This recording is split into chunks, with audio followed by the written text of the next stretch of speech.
With the success of True Crime Streets of LA, Activision jumped at the opportunity and went to cook. We have to cook! True Crime New York City was born. Serving as the second game in the series, True Crime New York City is set in Manhattan. The game has you controlling a cop once more. The game released on November 16, 2005, almost 20 years ago. The game released on the PlayStation 2, Xbox, and the GameCube. The game released with problems, clipping issues, frame rate drops, and several other reported issues. Looking at which version to play, the PS2 is recommended. While Luxo Flux were developing the PS2 version, Aspyr were responsible for porting to the GameCube and the Xbox versions. New York City received mixed receptions upon release. First week sales only managed to get 72,000. Sales might have been affected due to the controversy surrounding the NYPD. Around September 26, 2005, previous NYPD Commissioner Raymond Kelly and Patrolman Patrick Lynch called for a boycott on the game. They claimed the depiction of law-breaking officers is damaging and offensive. Kelly claimed it's an outrage and disrespects all officers in an interview with New York Daily News. He further claims he was disappointed with members of the NYPD involved with the game's development. Bill Clark, one of the former NYPD detectives who was involved with the game, commented, "Critics don't understand the game and need to come to grips with the fact it's fantasy." Clark even takes a stab, stating police unions should stop worrying about games and spend more time getting cops a higher starting salary. Now the game revolves around gang member turned cop Marcus Reed. Marcus, portrayed by Avery Waddle, Marcus is equipped with street smarts and 5 years experience as a beat cop, roughly. Marcus does feel more flat in comparison to Nick King. Several elements have returned in New York City: exploration, stealing cars, solving crimes, and unaliving civilians by accident, of course. New York City adds side quests, expansion on the cars,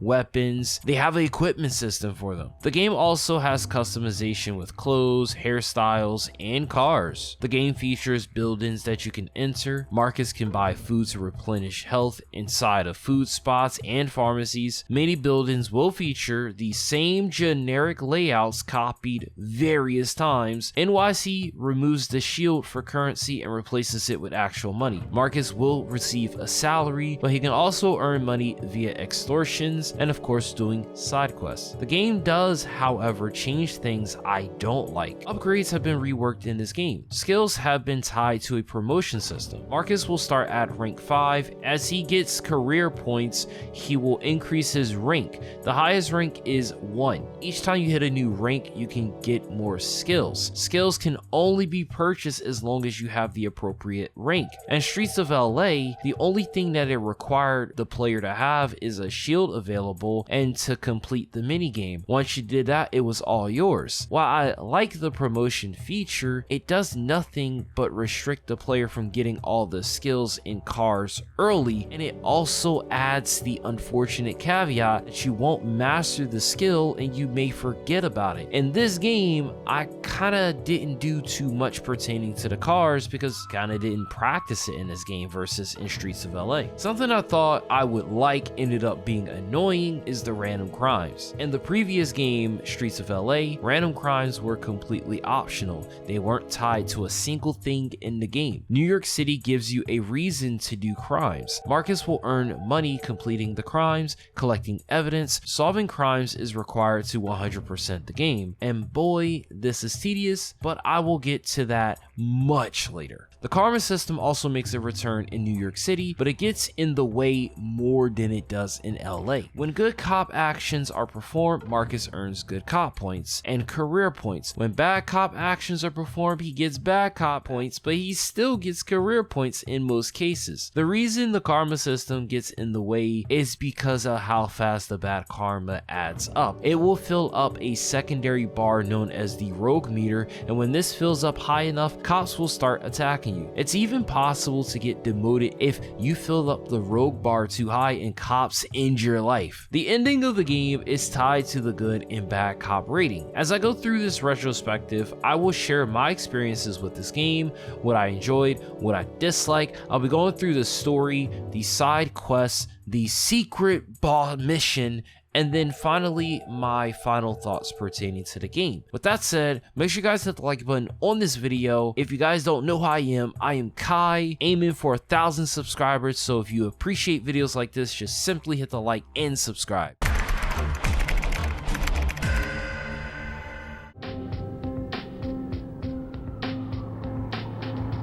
New York City, Manhattan Island, 25 square miles of crowds, concrete, crime so cold they'd wither the soul and freeze the blood. Millions exist here, walking streets that may swallow them whole or spit out their bones.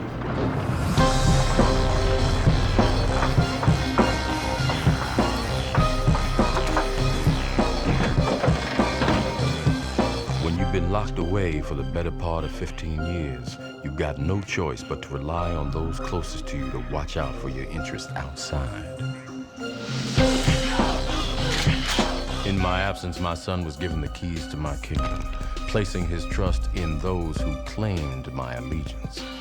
As it turned out, it was a decision both of us would come to regret, and on the streets of New York City, regrets are measured in bullets.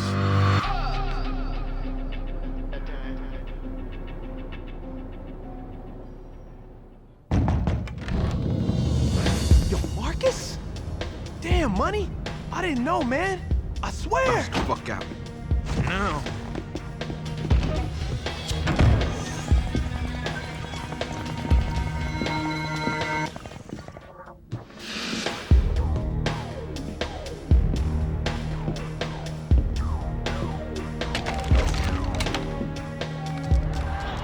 Why you cheating? Let me see my audible, dog. Fuck you, nigga. You need to get up on it. But y'all niggas need to shut the fuck up.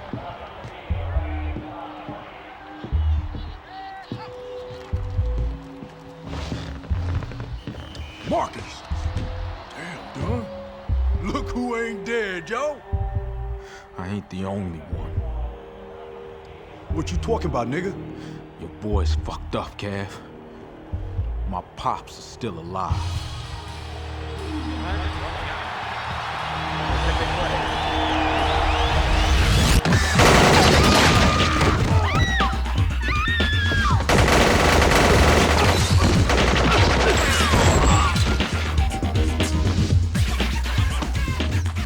I'm here! Kill that fucking Marcus! You ain't getting away! Marcus chasing down Kev serves as the game's tutorial. Shooting, climbing, and other things of that nature, the environment can aid in defeating foes much more than it was in the previous game. Keep that in mind. Many missions will have health packs, I mean a lot. Marcus will make it over to Kev and he will do the deed. You weren't shit till I brought you in. You just like your old man. You always go get played, nigga.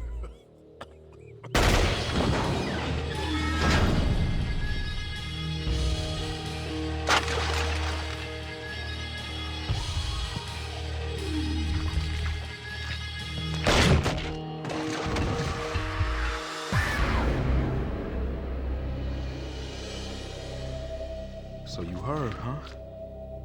A call came in about your pops getting shanked. I had to see if you were okay. What the hell happened, Marcus? They tried to murk me too. Motherfuckers with no loyalty don't deserve to live. Jesus Christ. I guess you gotta do what you gotta do. Okay, I'll take care of it. Don't owe me nothing. Marcus, I helped raise you, and this is not how I expect to be repaid. Look, you can't keep doing this. You've had some scratches before, but this one, we're talking about one big fucking Band-Aid. It's the last time I'm saving your ass, so you better do exactly as I say, or you're on your own, forever. All right, man. Now get the fuck out of here, kid.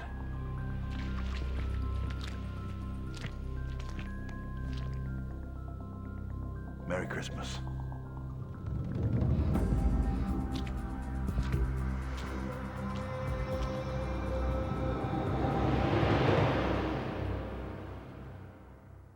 Marcus is saved by Terry Higgins. Terry Higgins is a detective voiced by Mickey Rourke. I suspect Terry was also gang affiliated. It's crazy, ain't it? Whoever thought I'd be making into the organized crime? You know, I remember when you couldn't even wipe your own ass without my help, hotshot, so don't get cocky. You ain't a detective yet. Come on. You know I'm gonna blaze through those qualification tests like that. Oh, you in that much of a hurry to get out of my unit? Lieutenant Dixon, nah, I was just... Save it. I'm happy for you. You're gonna make a hell of a detective. Well, hurry up and polish your badge or you're gonna be late.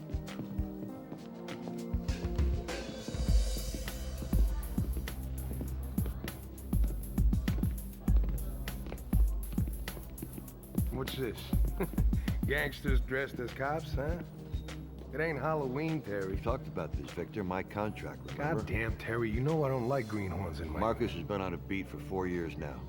Just aced all the CIC stuff. Yeah. Down. Remember, he's your responsibility. Comprende? You got it, Vic.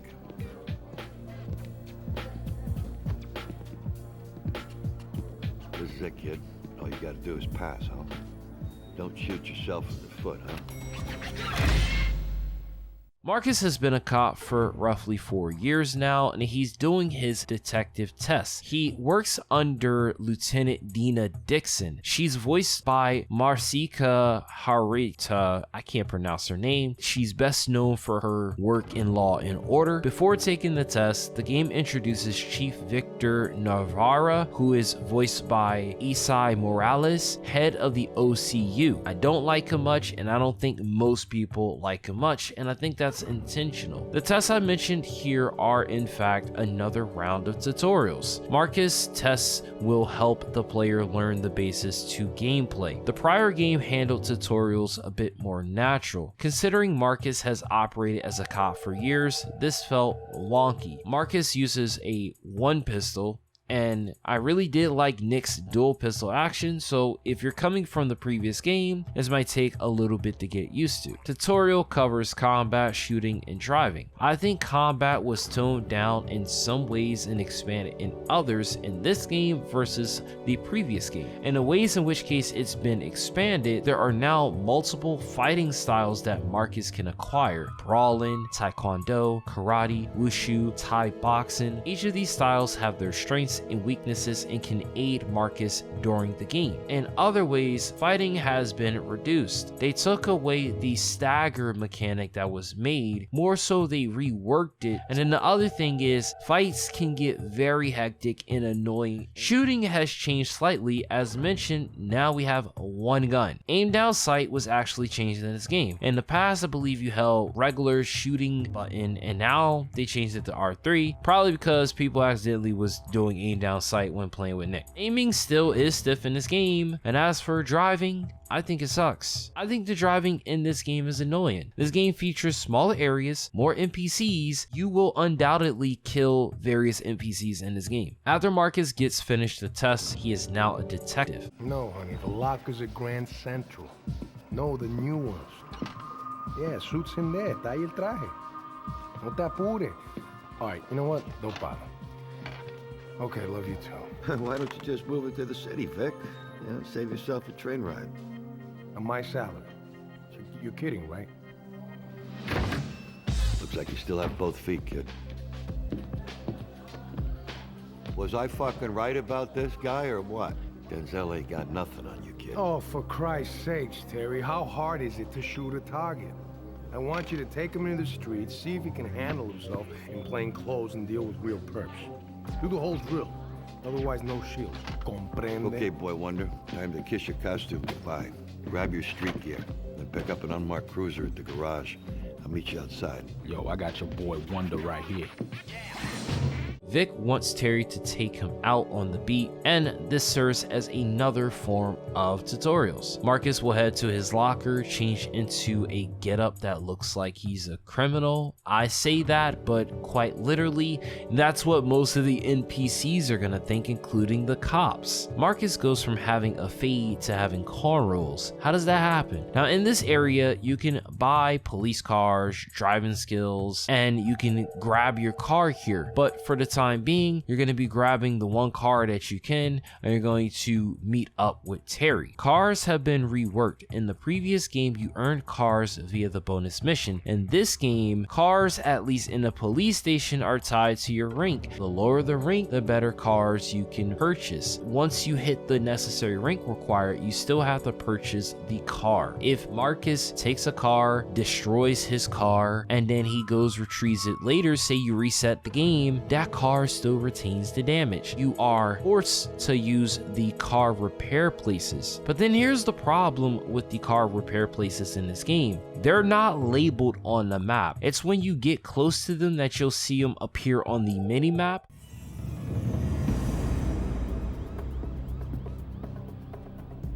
Hey, Terry, ¿que no te gusta la comida de mi mujer? Para decirte la verdad, Manny. No, but we'll talk later. All right, kid, let's cruise.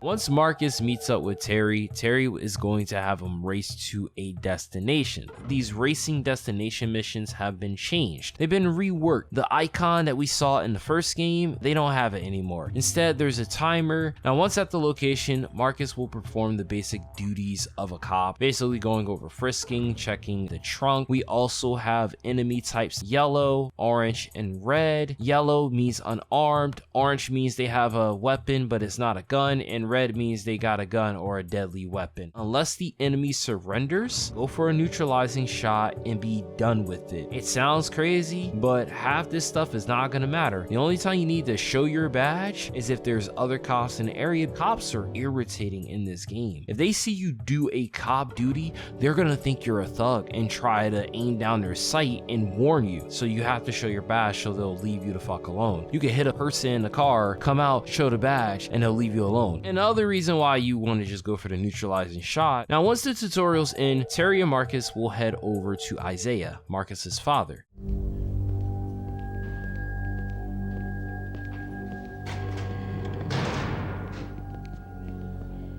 That will be all, Kurt. You been looking after my boy, Terry? Been looking after myself, Pop. How you been, Isaiah? Just doing my time. To what do I owe the honor? Thought you might want to see this. Seems my boy is no longer just a pawn. Congratulations, son. Life's full of irony, isn't it? Higgins. Okay, I'll be there. Well, Isaiah, we gotta cut this short. I'll be seeing you. Kurt, let him out. You did good, Boy Scout. You know you're the first new face in OCU in 7 years? Yeah. Seems like Navarro keeps that unit pretty tight. There's a reason for that. We'll talk about it. Some other time, though.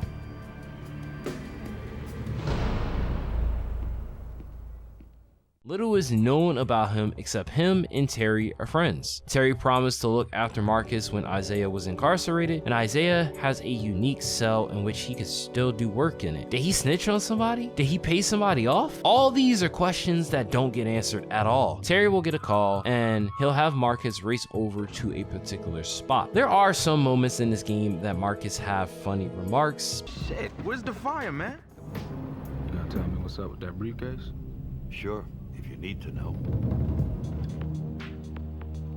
Nah, man, it's cool. If I'm not out in 6 minutes, you come in guns blazing. All right, I got your back.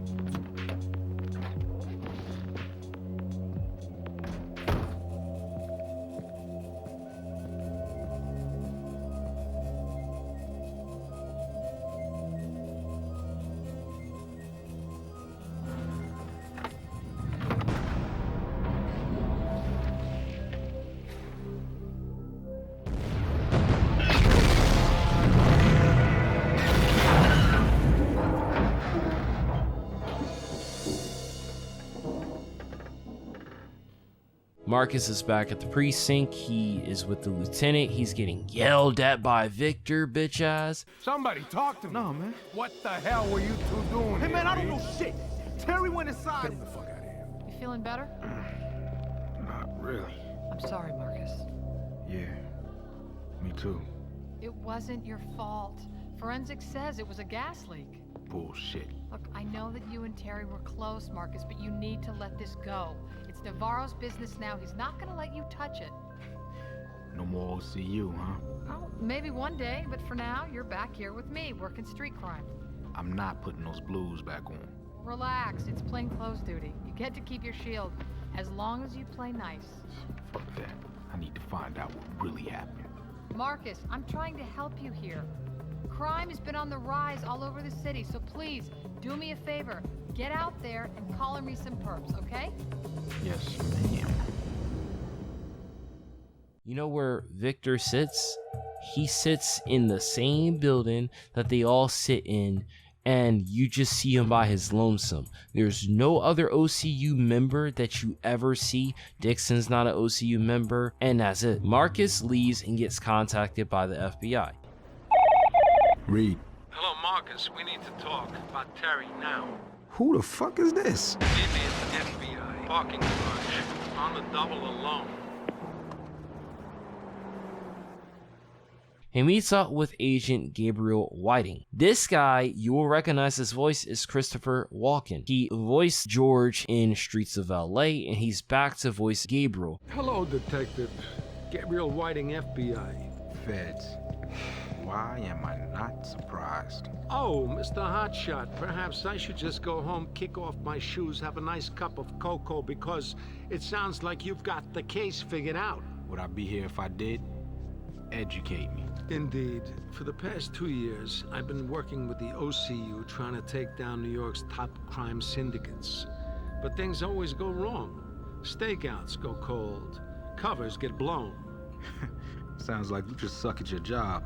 I was on the job when the best part of you was running down your mother's leg, Detective, anyway. We figured there's gotta be a mole in the department. Detective Higgins was onto something. He had evidence. Was ready to name names. That's what he had in that briefcase, huh? So what the fuck happened? There's obviously a conspiracy at play, a setup. I believe you can help me find out who's behind it. Now how you figure that? Terry Higgins. He asked me to bring you in should anything go wrong. Look, I want to know the motherfuckers as much as anybody. I ain't even got a hunch. I mean, in case Terry didn't mention it, I'm pretty new here. That's why you're perfect, Detective Reed. See, we don't know who's on the take. Anybody could be the bad guy, and that's the catch. You gotta do this alone outside of your official duties. No support, huh? You arrest anyone connected with this investigation, I'll make sure they do not pass go. Gather enough evidence on the mole, we will bury him together in a deep, dark cell. Have we got a deal? Where do I start, man? We know that these 4 crime syndicates have been in contact with the mole. You shake them down, you will find Terry's killer. I've collected some details, rather scanty, I'm afraid, but they should get you started. Yo, Gabriel. Man, I hate this cloak and dagger shit. This is where the prologue ends. Marcus' mentor and godfather, Terry Higgins, is killed. Now Marcus wants to uncover what really happened. Assisted by Gabriel, an FBI agent who's worked with the OCU, wants to uncover the mole. I'ma just put it out there. I think it's Victor. He's a scumbag. The way he is, it just would be so funny if he's the person. The issue is Terry's body wasn't shown, and we gotta use scary movie logic. If we don't see the dead body, the person is not dead. So there's a bunch of fishy shit going on. Is it Victor? Is it Terry? We don't know. So far, with some hiccups, I'm liking the story setup. Magdalena Cartel is the city's prime coke syndicate. Even conservative estimates have these guys running 75% of the 5 boroughs' flow. It's a shadowy organization, leadership unknown, but we're certain that the top dog lives in Manhattan so he can keep a close eye on distribution. Now, before Terry died, he said he made the acquaintance of one Teresa Castillo, known around town as Mother Teresa. I met the real Mother Teresa once on a mission in Cambodia.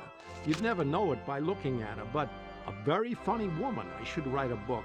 Anyway, this Teresa Castillo, she's a rich socialite, runs shelters all over the city. Terry believed she had information to help us crack the cartel. You can find her at the Wellness Clinic in Spanish Harlem. His intel points Marcus to a Teresa Castello. Teresa is voiced by Sir Coro Santiago. Marcus will make his way over to check out the Wellness Clinic in Spanish Harlem. Exploration officially opens up at this point, allowing Marcus to tackle crimes and other activities as he pleases. You as the player can go ahead and skip all this and you can just do the crimes and do all that shit right now. I did decide to take on some of the crimes as to get a feel for the game. I actually hated the controls. I was struggling for a while. Like the first hour or two, I was not liking this. Now eventually Marcus will make his way over to Teresa.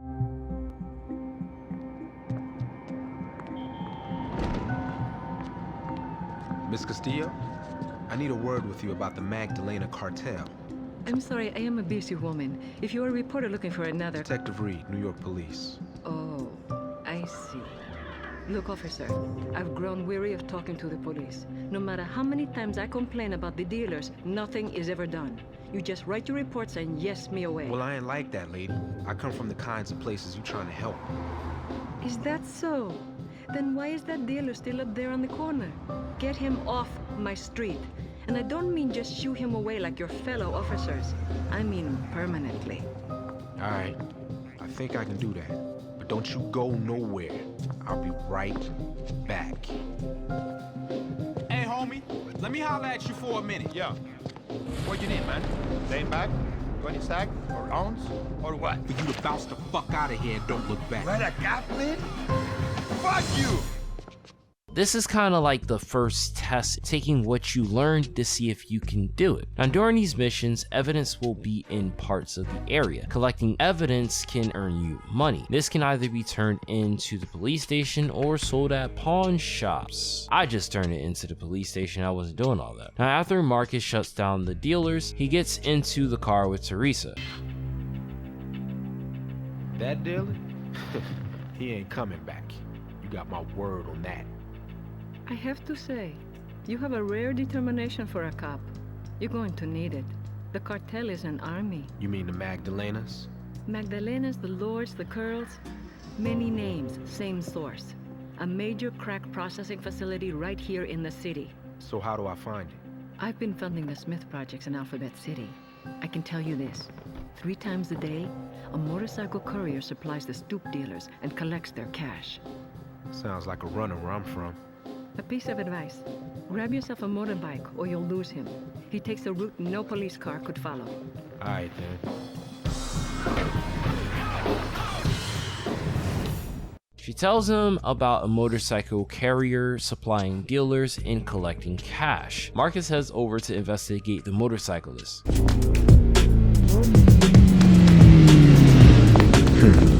Looks like that old lady wasn't bullshitting. Hold it right there! Oh yeah, you know I'm coming after you, right? Chase missions have been reworked. These missions are now chase and interrogate missions. Most of them actually don't even happen in a car, they happen on foot. Chase missions in the first game were easier. Killing the enemy here will result in a failure. You can't kill them because you have to interrogate them. You do this through a mini game. This mini game is a cool mechanic, but it gets repetitive and then eventually you get bored of it. A bar will appear, you'll have 3 exclamation points that you have to get, and you have to line up in the middle perfectly to get an exclamation point. Once all 3 are lit, then you will get the information that you need out of the person. In this case, the carrier will reveal Ray. Just a delivery boy, okay? Do you want to find Ray? At his safe house. They're watching a soccer game. I'm supposed to bring them a pizza and... Shit, man, if he finds out I talk, it's Columbia necktie for me, man. My throat slit and my tongue pulled through it. Oh, man, I'm gonna die. Right. I'll look into that. So Marcus will head over to the warehouse to confront Ray. Vamos, Guanajo, pasa la bola, coño. Oh, vamos, chico, dale. Patealo, pendejo. Coño, voy a matar a este condenado, Ramírez. What you want? Oye, chico, ¿qué es eso? It's the pizza? Chico, that ain't no fucking pizza! Police! Get your ass on the floor, now! The Magdalenas are over! ¿Pero quién es este pendejo? Marcus goes in and he starts chasing after the guy. Now, believing these guys are the Magdalenas, Marcus will go through a series of thugs. Ray will run upstairs and there's a metal door that Ray runs through. You gotta find an RPG and just blow it down. The rocket launcher is conveniently in the area and I do recommend taking it with you. Once the door is blown down, Marcus can go past it. There's a trap set up in there. Going past that, climbing up to the top, Marcus will come face to face with Ray. Ray kind of operates as a boss. He has his own rocket launcher that he will launch at Marcus periodically. Ray will utilize the billboard as cover. Marcus has to shoot at the billboard, destroying it completely to make it fall down. Once this happens, Ray will give up and he can then be interrogated. One thing that makes this easier is using the rocket launcher to destroy the billboard. Most of, if not all of it, it shortens the duration of this fight. Now, I will admit, during this fight, my first attempt, I did not know what to do and I ended up dying. It's also at this point I realized that the missions don't have a checkpoint. Traditionally, I just assumed that, hey, I got to this point, if I die here, it's gonna respawn me right here. Nope, I had to do the whole thing from the beginning. It was annoying. Once Marcus interrogates Ray, he'll find out that he is in fact not the head of the cartel. I am king of the Latin lords! You got played, my friend. Magdalena's been using you to take out their competition. They are real sneaky like that. Last I heard, they import their shitty South American artifacts through the Suma Museum uptown. What do you think of that, bro? Singing like a canary. Marcus heads over to the museum, which it's under. Hello, Moto. Hello? Oh, you did? Excellent. With the lords out of the way, the Magdalenas now have the market corner. The new shipment? Yes. I'm headed down right now to check on it. I'll let you know.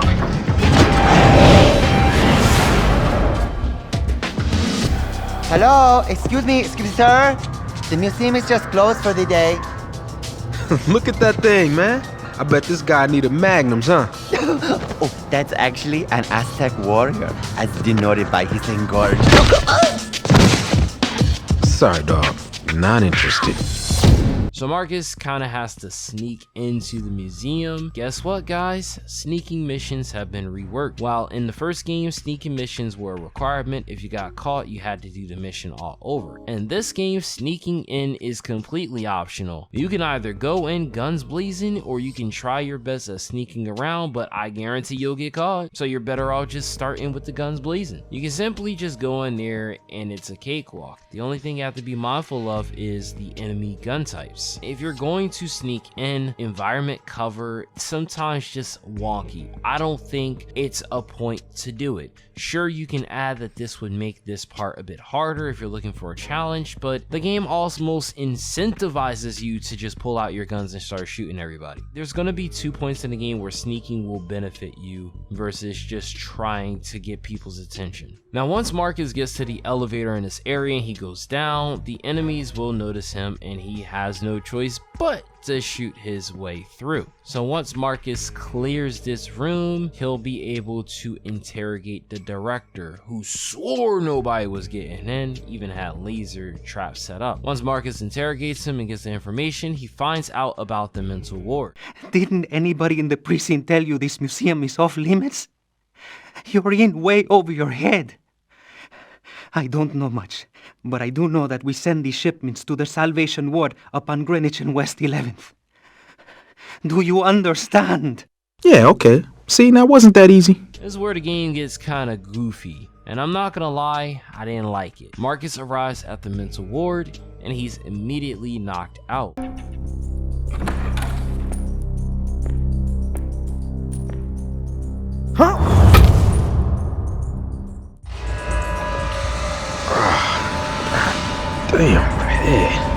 side effect of the drugs we injected you with, I'm afraid.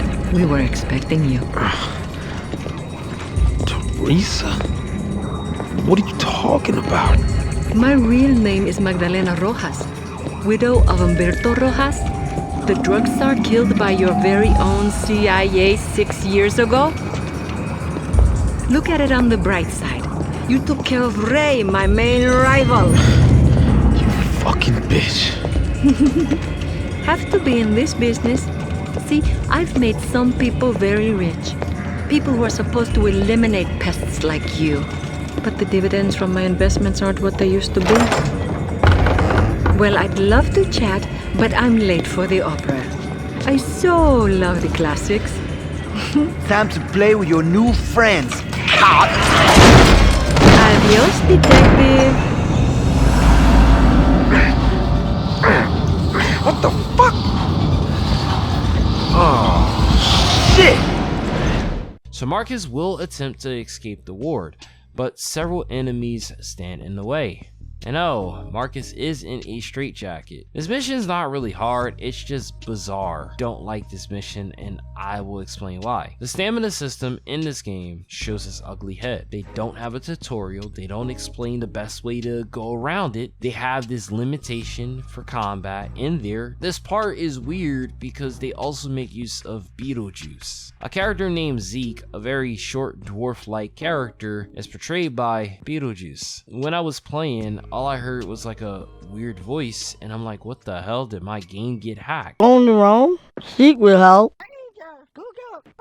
It's the code here. Marcus will have to navigate through the ward, and Zeke will help input codes until they get towards the end. During this section, there are nurses with needles. These needles can stun Marcus if they get the hit off. And there are other straitjacket enemies that will try to fight Marcus if he comes across them. Eventually, at the exit, there is a guy with a beanbag gun, and I tried using a weapon and he just kept hitting me before Marcus could make contact. Eventually I ditched this and I just started to throw the hands up, and I eventually beat him and I got past. Marcus will then have to race to the opera house, and he'll surprise Teresa once he's there.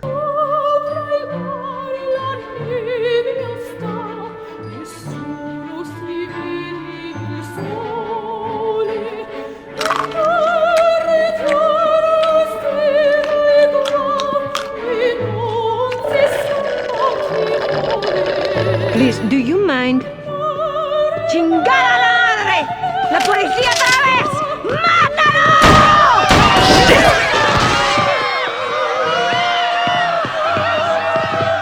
Alright, you ain't getting away. I'm taking you alive. You pinche puta!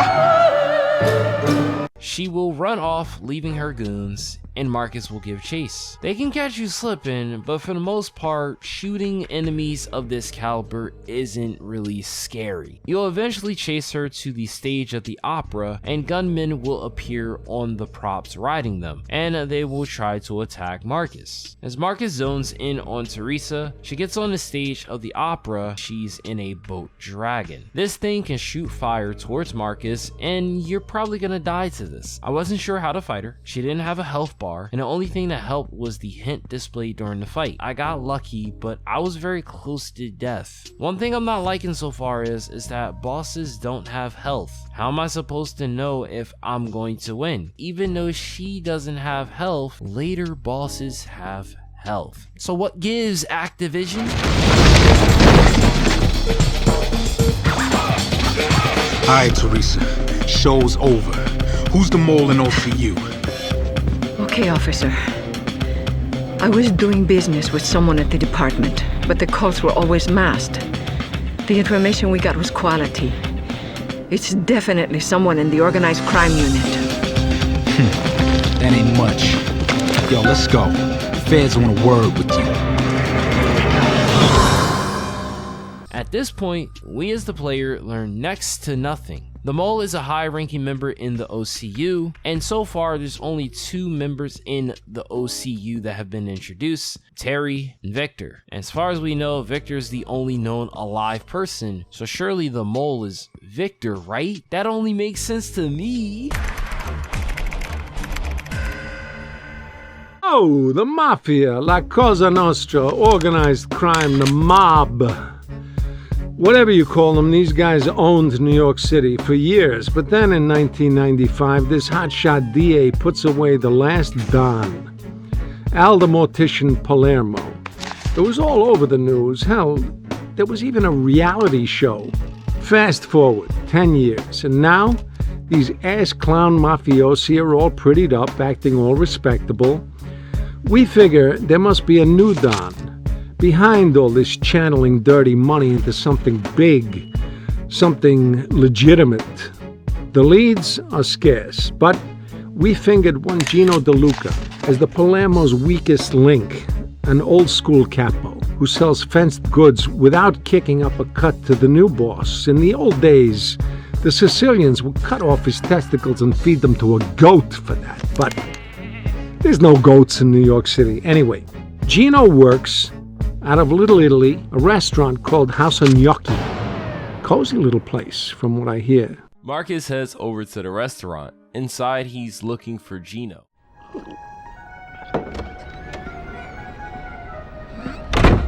Damn, relax, y'all. I'm just here to talk to Mr. DeLuca. Yo, Gino, who's running things, huh? Who's the new Don? Hey, do you believe the balls on this guy? Yo, I bet he'd love to hear about your side hustle on Canal Street. Yeah? Well, I don't know what Don you're talking about. I only know old man Palermo. He's in for life because he had a code. He wouldn't kill cops. Well, guess what? I ain't got no code like that. What's that supposed to mean? Well, it means I'm gonna smoke a gazebo out back while Donnie and Chi-Chi grind your ass into pork sausage. Capiche? That's good, Gino. Hey, Donnie, watch the fucking furniture, would you? And he ends up in a fight with a group including the restaurant workers. Having focused in on the story thus far, I haven't upgraded any of Marcus' moves, so I only have his brawl style of fighting. However, there's always been one reliable move: dropping the enemy, stomping them out. When all enemies are defeated, Gino will come back out. Again, like the others, he doesn't really offer up too much resistance and he's defeated. Marcus will interrogate him. Gino will give up the details for the pearly gates. I got 2 words. Witness protection. Cause the new Don will have me whacked for this. Hey, look, you want to start with Alfie. He takes orders directly from the top. He runs Palermo's old mortuary, the pearly gates. It's in Washington Heights. Capiche? Cooperation. Now that's what I like to see. Marcus heads over and he sneaks in. Nah, no cop has shown up yet. No, absolutely. Security's double. Yeah, the lab's safe, boss. It's underground. I know how much money it makes for this family. Yeah, like I said, plenty of guards. Yeah, a friggin' army, boss. Fuckhead. A lab, huh? I gotta check this shit out. Buonanotte, maiale.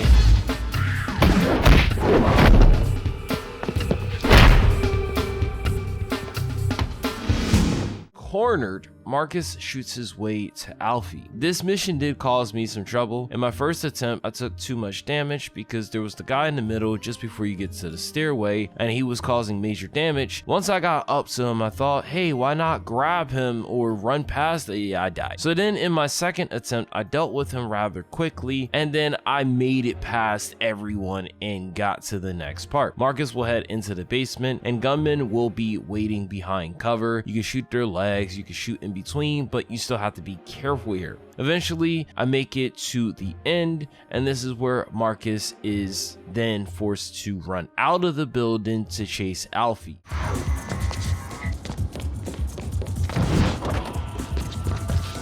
the fuck is this guy? Hey, come back here, motherfucker! Let's run off my balls, you fucking prick!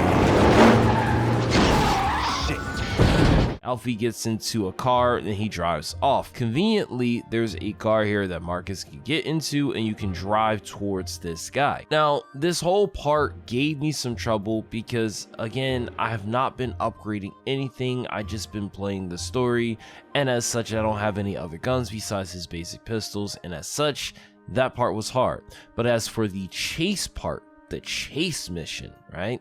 Marcus has to stop Alfie and interrogate him. You can't explode the car, and stopping cars sometimes in this game is actually wonky. In the previous game, you just gun blaze the car up, or if you wanted to keep the person alive in the crime missions, you just shot all tires and they stopped. In this game, for some odd reason, you shoot all tires, they're still driving. Once Marcus stops the car, Alfie will run away on foot, tackled him, beat his ass, and interrogated him. Marcus learns that Vincent Stussy is the person that he's looking for. Slow down, pal. It's all legal donor organs in there. Look, you want Vincent Tuesday? Good luck. He's got an alphabet after his name. Degrees up the ass. Spends most of the day at the fitness club. You know, down on Wall Street. Look, that's all I got for you. Right. I'll look into that. Marcus will head over to the gym where he will finally encounter Vincent. He's voiced by Fred Berman.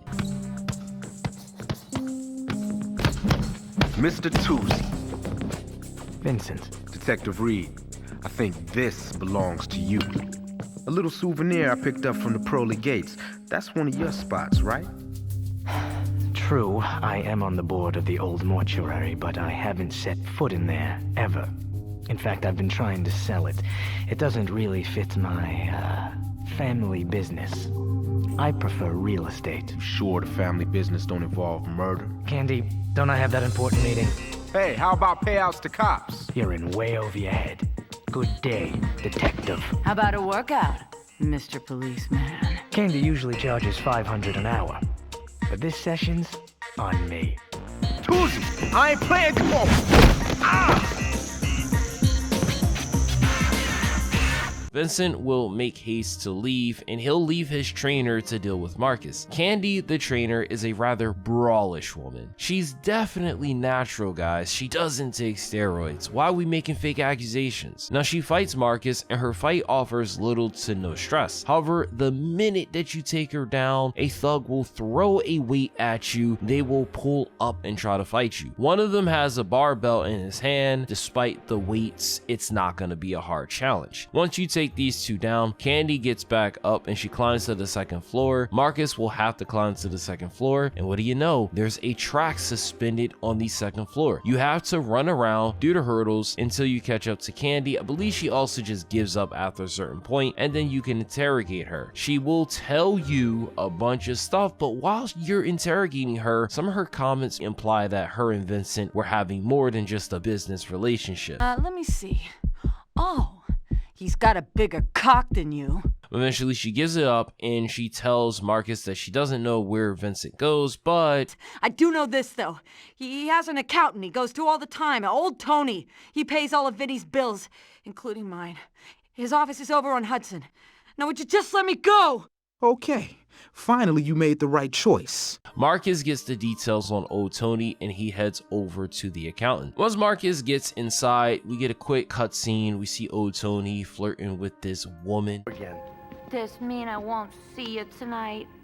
Probably not, but keep it warm, huh? You never know. I swear that tower of his is gonna break the bank. Not if I don't break that motherfucker first. I have yet to upgrade guns, and I keep saying this because this part ended up being hard without those guns. Yeah, sure, you can pick up the guns of the other people, but it does help to have upgraded weapons. And Marcus will have to make his way past all these men to get to old Tony. I personally think the game is designed in a way that sneak missions just don't do it. I tried the sneak method 2 times and I ended up failing. Eventually I said, fuck this, I'm going in shooting everybody, and somehow I ended up getting further and making it to the back. There's an elevator that you take to the basement, and then from here in the basement there are these cabinets that you got to move around to find the way forward. These cabinets kind of serve as a puzzle. It's not a puzzle game, but it felt very puzzly. You would see something like this in a Zelda game. They serve just to slow the player down, and eventually once you figure out the way forward, it will lead to the vault. The vault is locked, yet Marcus is able to open it somehow. Once you open up the vault, there are thugs in there ready to shoot you, making life highlight work of the enemies, Marcus will be able to interrogate Old Tony. Old Tony reveals that Vincent has built a tower. Vincent's gone into construction. Been putting all his eggs in one basket, building the Tower of Pisa on Broadway and 10th. 400 luxury condo units. I advised him against it, but he wouldn't listen, okay? Yeah, alright. But you best not be bullshitting me. Marcus heads over to the building, and this leads into a massive chase where Marcus has to make his way up several levels. Fuck! What's the hurry, Vince? Shit! You are fucking relentless, aren't you? I'm gonna ask you one more time. Who's your contact over at OCU? The same people who were supposed to take care of you, asshole. Didn't I pay enough cash to make sure fucks like you stayed out of my business? Who did you pay? Yo, freeze! Dang. Remember me, motherfucker! Yo, I ain't got time for this shit. Rocco, I'm coming up to shut everyone down. No, I said everyone! No, I need you alive. Hey, hurry up! Here he comes! One drunk of You ain't gonna try to lay me down, motherfuckers. First, Marcus has to make his way towards the stairs. There are going to be guys in this area that you have to take out. Then, once you get to the stairs, there's going to be thugs positioned on the stairs. As Marcus makes his way up, you notice the construction of the tower goes from it's been completed to it's just not even done. It's just a level with wood plaque. Again, thugs will be positioned here. Vincent will appear on the elevator. He'll throw more thugs your way, and then he'll keep going. Kind of odd how slow the elevator is going, that we're going the same speed. Maybe he is wasting his money on this place. Several health packs are also present throughout this level, and Marcus will have to climb at least 3 different levels until he gets to a 3rd platform. Vincent will appear one more time, throw more thugs your way. Marcus will have to take a construction elevator. As this elevator rises to the top, each level that Marcus bypasses will have enemies waiting. This part is actually hard because to me, I couldn't dodge or anything, so you either have to shoot them before they shoot you. You're gonna take damage, and I know for sure the devs did this on purpose, because once you get to a top, there is conveniently a health pack laying on the ground just before you start to fight with Vincent. Vincent will jump into a crane that's attached to a beam. This fight is essentially you shooting at him until you destroy his machine, while also dodging the beam that he sends going left and right, left and right. At times you're doing a little bit of platforming. Once you destroy the machine, that's it for Vincent. This boss fight was a bit more unique, though I do wish there was a bit more difficulty with the crane part. Tuesday, you fuck. You better tell all about your connect in OCU. Listen, you fucking pig son of a bitch. Everything was done over the phone. The fucker on the other end had a scrambled voice, but he had a Spanish accent. Your ass better be telling the truth, Vincent.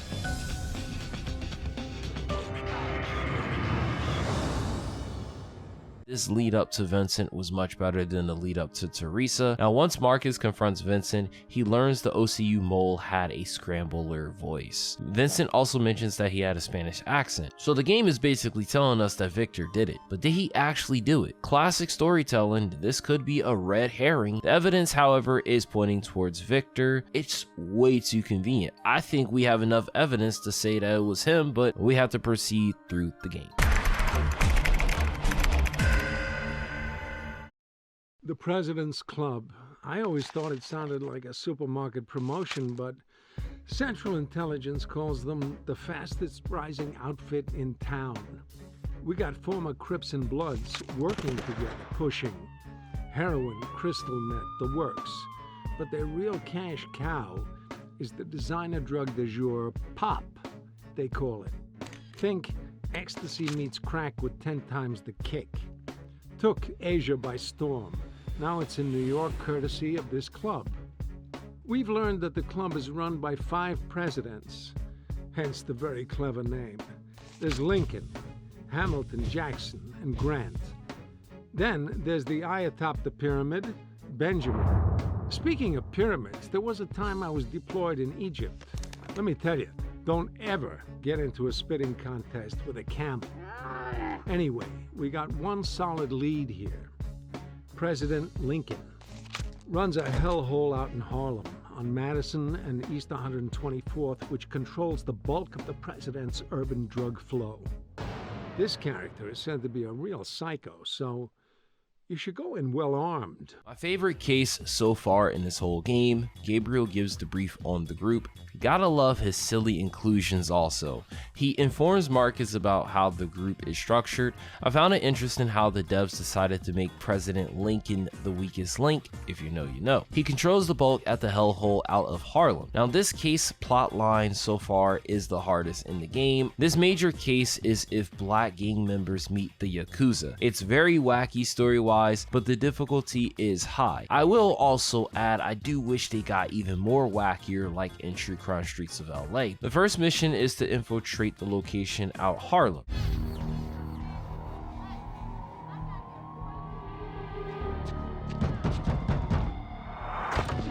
What's up, brother? Mission's $50 a pop.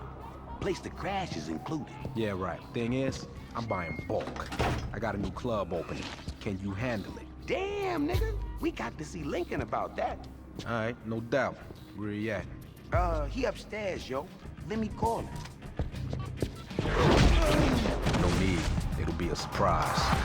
Marcus has to make his way through the hideout until he gets to Lincoln. You can do this level sneak-wise, but eventually you're gonna be forced to just go through this level, just guns blazing. This level actually confused me because when you get to the end and you have Lincoln blazing his gun at you, you assume, oh, just kill him and then that's that. But again, I wasn't reading and I ended up killing him. So when you shoot him, he actually falls into the fan and he dies and you get a mission fail and you have to do the whole thing over. I tried a second time, not knowing what to do, and I saw the hint like, yeah, disarm him. I'm like, how do you disarm him? Oh, maybe if I run up to him and grab him, I can disarm him, which I ended up being killed. I somehow tried this two more times, and then I realized, you know what? I suck at this game. I actually had to look up how do you disarm the person and realize you have to do a neutralizing shot on the gun, and from there he gives up and you can interrogate him. Once Marcus interrogates Lincoln, Lincoln spills the beans that his direct connection for pop, which is the drug that the group deals with, is from President Hamilton. Damn! President Hamilton, he hooked me direct, yo. He work out of Tadal. That's that club over on West 143rd. On the strength, huh? Check it out! All right, man. I'll see if this checks out. And Marcus heads straight over to the club. Once Marcus gets to the club, he is met with an unpleasant sight.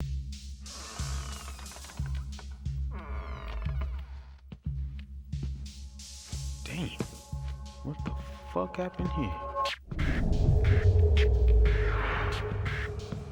Damn, dog, you alright? Son of a bitch! Oh shit, these cats ain't no joke. Hey, Lincoln, is that you? Back here, man. Sounds like a witness to me.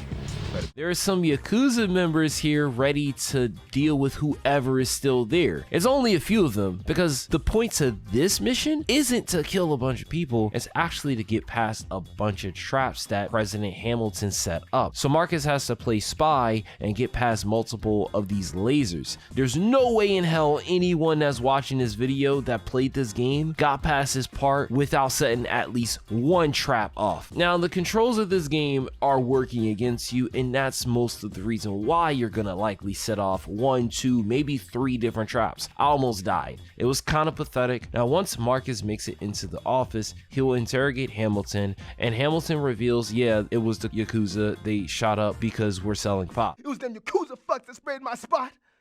They onto us for selling pop. We ain't going down like that, dog. We know they be over at Club Nagoya. Jackson's gonna be over at the spot tonight to wipe that Kobe motherfucker. It's payback time, is what I'm saying.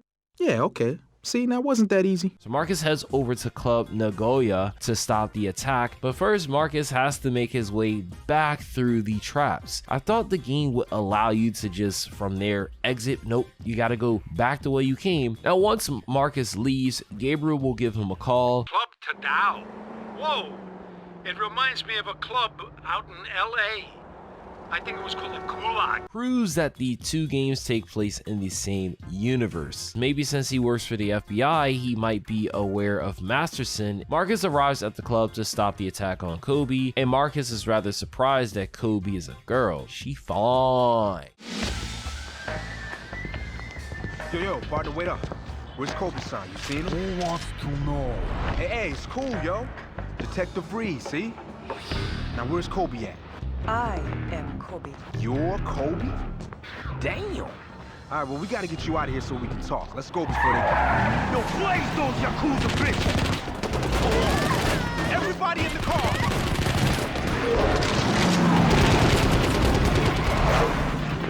Yo, man, drive!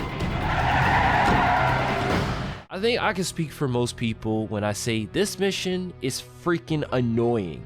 This is one of the hardest missions in the game, and there are objectively 3 other hard missions in total in this game, making it a grand total of 4. So this is one of the 4 I'm going to mention and emphasize as hard. Pause. Marcus will hop into the limo, and while the group drives away, Marcus has to shoot down assailants riding motorcycles, cars, trucks.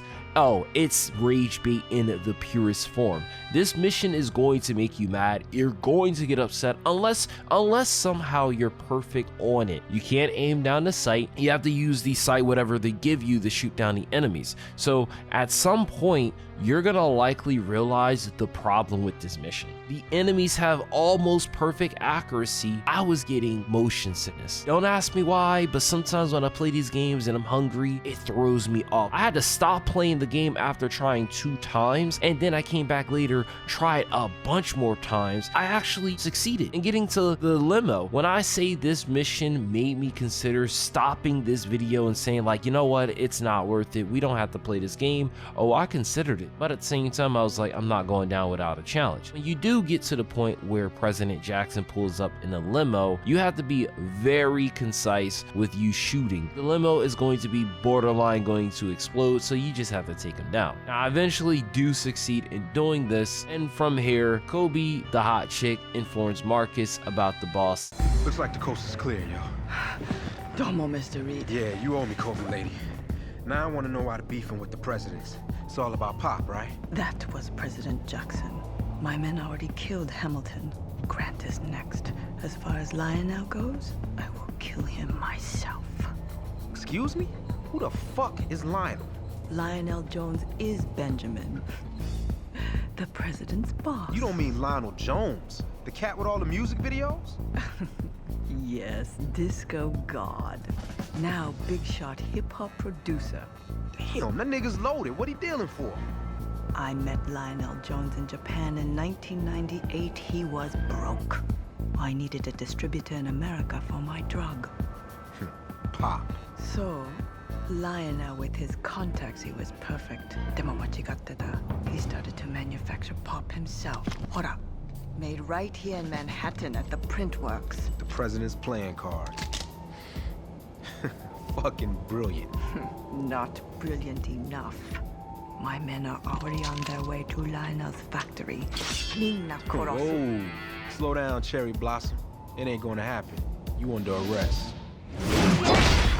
Your ride is over! So much for gratitude. I'll deal with you later, lady. Now I better get to that factory before they all kill each other. Marcus has to race straight to the print factory to stop the impending shootout. Ooh, yeah, what, bitches? You wanna fuck with a president? You wanna fuck with Grant? Bring it, yeah! We knew y'all was coming through, motherfuckers! Who the fuck is this? Yo, dead that motherfucker! Yo, I gotta move that truck full of pop out of here. Cover me, man. So once he gets inside, Marcus has to make his way through a series of thugs, and he has to chase after Grant. Now, this part is freaking annoying too, but it's not hard. It's not hard. Be mindful that the environment can aid in taking down thugs. This becomes very necessary. So Marcus will chase Grant outside, and he actually gets into a truck and he tries to drive away. I failed this mission because I just got on foot and I chased after the truck, shooted at it, thinking like, oh, this is going to be one of those things where you can take your time. Nope. The reason why the truck's going that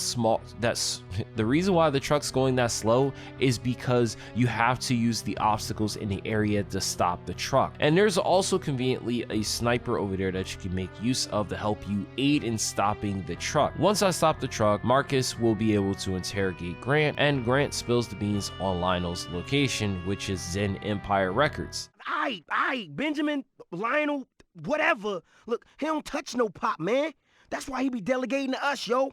Look, he usually had his label down in the square. You know, Zen Empire Records. It's a big-ass fucking building, dog. You cannot miss it. We cool, yo. Yeah, all right. You done the right thing. Wouldn't Marcus have been able to just go straight there knowing who Benjamin is, which is Lionel? He could have just went to his empire looking for him. So I feel like the mission with Grant was pointless. The next mission is one of the more unique missions. Marcus arrives at the building, he's grabbed, knocked out. Marcus is tied up and Lionel appears before him. Whoa, money, you got clear? Hey, I'm here to see Lionel jump. Hey, get the fuck off me. I'm a cop. Hey! Mr. Jones, sorry to interrupt your workout. So this here's the little nigga trying to expose my pop sensation, huh? Funny. I spent a fortune paying off the proper individuals to make sure my business was protected. Now I got this snot-nosed wannabe gangster cop waltzing into the middle of my enterprise. Even worse, now I got to get my hands dirty doing the shit I'm paying all you niggas for. Mr. Jones, we got an intruder up on the roof. In my garden, no one fucks with my sand. I'll be back to handle you personally. Shit.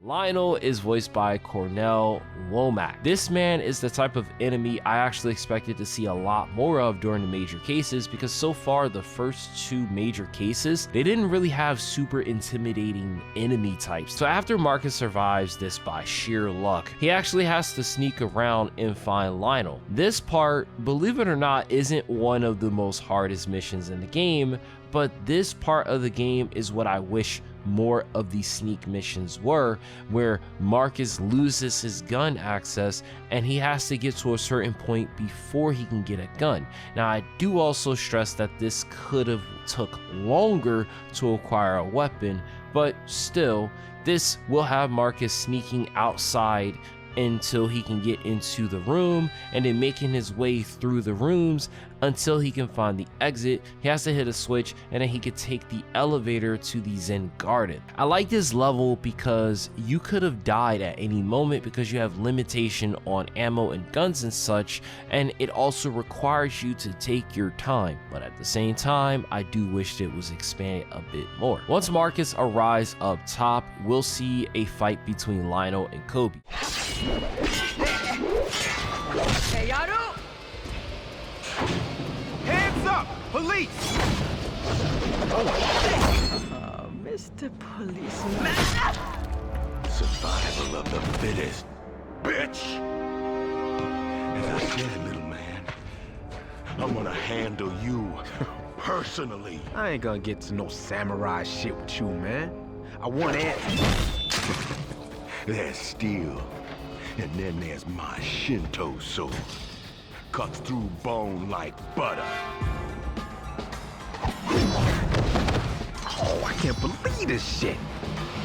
One of the hardest fights will commence in this game. Lionel is a three-phase fight. The first phase is as Lionel is wearing this armor and he has a katana and he will cause major damage to you. The trick to this fight is you have to grab a katana that's on the ground and or bamboo and hit Lionel's armor off. You have to do this until the armor comes off completely. Lionel gets mad and he runs to the second phase. Now I didn't know that you can grab some bamboo via punching the bamboo, and I was waiting for Lionel Lionel to cut it down. It was getting very annoying. These enemies are faster and it feels like I'm like 2 inches away from him just killing me. There is a health pack in the corner of this level which allows you to heal up should you take too much damage. The second phase of the fight will have Marcus going inside. Now I'm pretty certain that if I have acquired other fighting styles, this would have changed the way in which case these fights were. I managed to die here actually, and I had to repeat this fight. I went back to the first phase and I didn't have as much trouble in the first phase, but it was still annoying. Once we get back to phase 2, I realized that you could knock Lionel down and hit him that way. This was a lot more consistent and it allowed me to get his health down low. Suddenly he drops the katana and he'll make his way to the third phase. He'll take a zip line to a building. Does he even own that building? Once he takes the zip line, Marcus has to take the zip line to follow him. Now Lionel has 2 katanas and he becomes a lot more annoying to fight. I don't know how I managed to beat him here. This is the first fight in the game that will likely piss you off. No fight, nothing, unless you're doing random crimes, is going to piss you off. Benjamin, Lionel, whatever. Who's your hookup at the department? All right, man. Listen, we've been paying off our hookup in cash, but he makes us change the drop every time. The bastard calls himself El Jefe. We cool now, officer? Okay. It's all starting to come together. You're under arrest. Now, it should be noted that up until this point, the story has no connects to Marcus's personal life, but Marcus learns that the OCU mole goes by El Jefe. With one more case to go, Marcus is close to figuring out who the mole is. Ready to take on New York's most powerful Chinese gang? Oh, China, you know, you really should go one day. You haven't lived until you've eaten out in China. Just watch out for the crabs. Little joke, son. Did you miss it? Anyway, one Uncle Benny used to run the Chinese Tong out of Chinatown. For years, had the knockoff merchandise market cornered. Then, 2 years ago, he just vanished off the radar. His adopted American-bred, cocky, insolent son Leland Shen took control, and suddenly all bets are off. Shen voided all Benny's agreements, began extorting local businesses, but worst of all, he brought the sweatshops back to Chinatown. See, this kid Shen is one brutal son of a bitch. He's got his syndicate sewn up so tight, there's no way to get close to him. There is one chance, though. His stepsister Vivian, a real rebel of a girl, she recently ran off with some freak, and Shen's been unable to find her. My sources have her pegged at Market in Madison, partaking in a goth commune. You bring her back to Shen, it might just get you into his good graces. Gabriel gives the brief on the Shadow Tong. Gabriel Intel points Marcus to Shen's sister, Vivian. Vivian is voiced by Jennifer Chu. Marcus heads over, and when he goes in here... Excuse me, can't let you bring that in. Yeah. You seen Vivian Shen?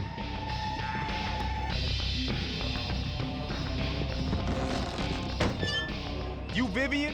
Who the hell are you? The hip-hop club's up the street. Just a friend.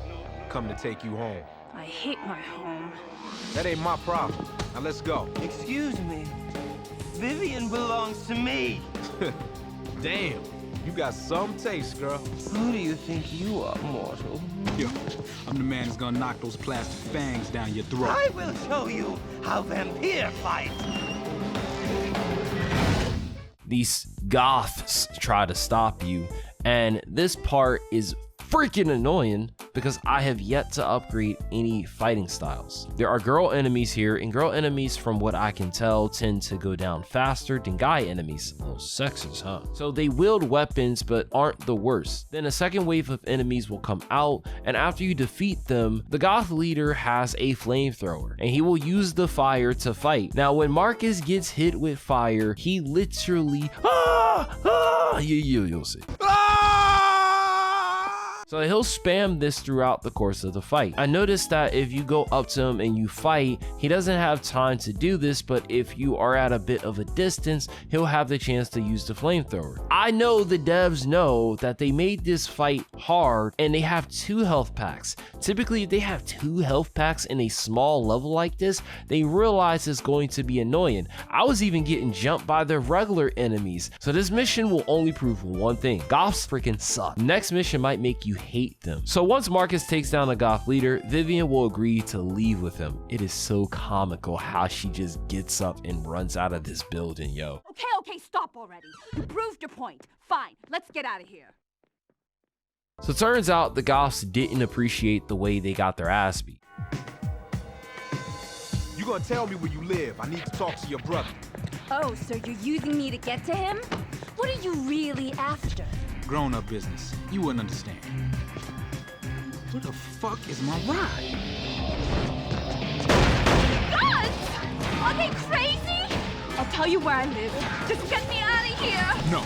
You drive, I shoot. Hey, that's Dimitri's limo. Wait! This is the same drive and shoot mission like before during the President Club's missions, and this one in particular is actually reduced in difficulty because this one is shorter compared to the President Club one, and they don't have a bunch of tanks that we have to shoot at. So Vivian will drive to her house while Marcus shoots at all the enemies. Just like before, you're shooting at assailants on motorcycles and cars, but there's no trucks this time. Vivian mentions that they took Dimitri's limo. What was the point of them mentioning this if this never comes up? Playing through the mission, its setup is very similar, it's shorter, and despite this, I actually failed the first attempt. It took me only 2 times. In my second attempt, I completed the mission, though I thought it was gonna blow up. I succeeded. Marcus brings Vivian home, and her brother isn't happy.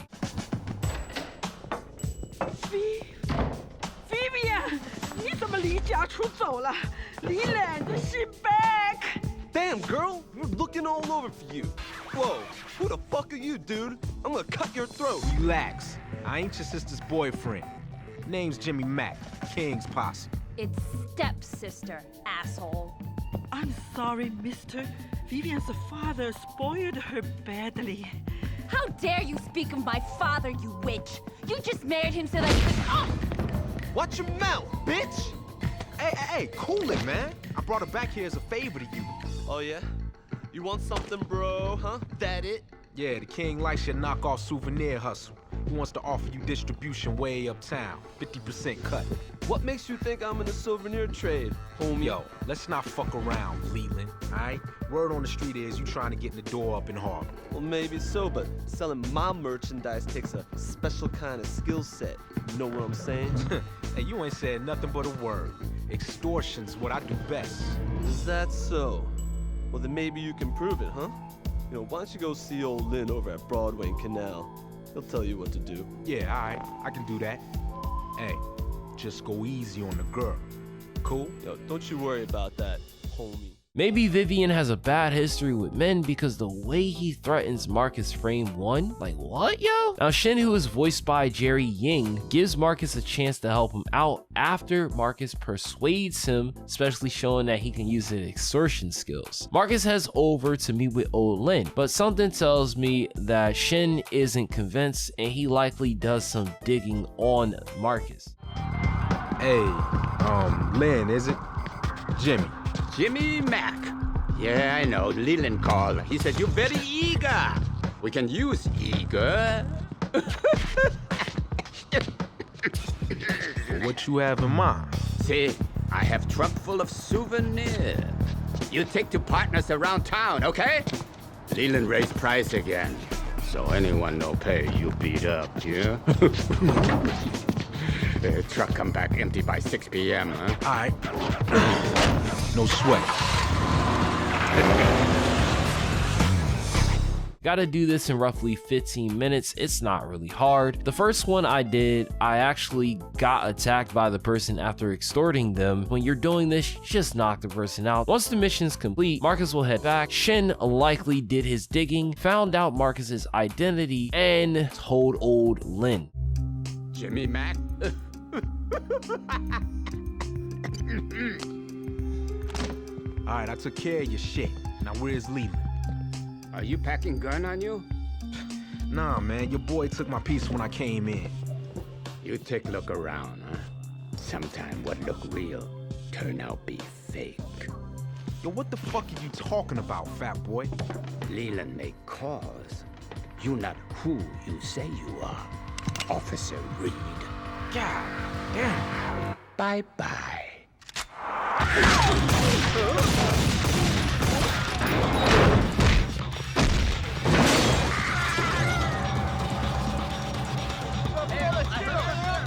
Sounds like they want to throw down. All right, then. Marcus must fight and shoot his way to Old Lynn. Old Lynn will just run away like everybody thus far, but in this particular instance, Marcus gave up his gun before he came inside, so he has to fight his way using fisticuffs. I have yet to get any other fighting styles, so I can only rely on brawling. Brawling has its limitations, but we still make it to the next area. Some of these enemies are annoying. They cause massive damage. It took me a few times. I think I did this about 3 times before I succeeded. Floor enemies will jump Marcus and it gets annoying. They can use the environment just as much as you can use the environment to your advantage. And they have another one in the next area. So should Marcus lose a bunch of health, he can heal up, and then there's another one. So once you defeat all the enemies here, a door will open up, spawning 2 more enemies. You can fight these guys and run past them, but it will start the next instance where guys with guns will start shooting, basically protecting Old Tony. This room has these guys constantly shooting at you. There's a health pack nearby, but the best thing you could do is just make your way into the room with the guns and use this to shoot up these guys and defeat them. Once all the guys are down, Old Lynn will be in a far back behind a truck. I actually got shot, like scared. I was like, oh shit, I didn't see him. Like, he scared the fuck out of me. So Old Lynn informs Marcus about a boat at Pier 40. I only run the souvenir shop, get only few of them here. But Leland have boats that come in every month at the harbor at Pier 40, okay? Now please, let me go! Singing like a canary. Thanks. This next part is the second of the 4 hardest missions that will be in this game. So Marcus heads over, but is caught snooping in. Once he's brought into the ship place, Marcus actually turns the tables and chases after Jing. You thought you'd come to America for free? 你这个不值钱的屁股是汤里的啦！签名，不然你老家全家人都得付账。下一个。Who the？在外面找到这个警察。Is that so? What were you looking for, homie? Looks like I found what I was looking for. You under arrest!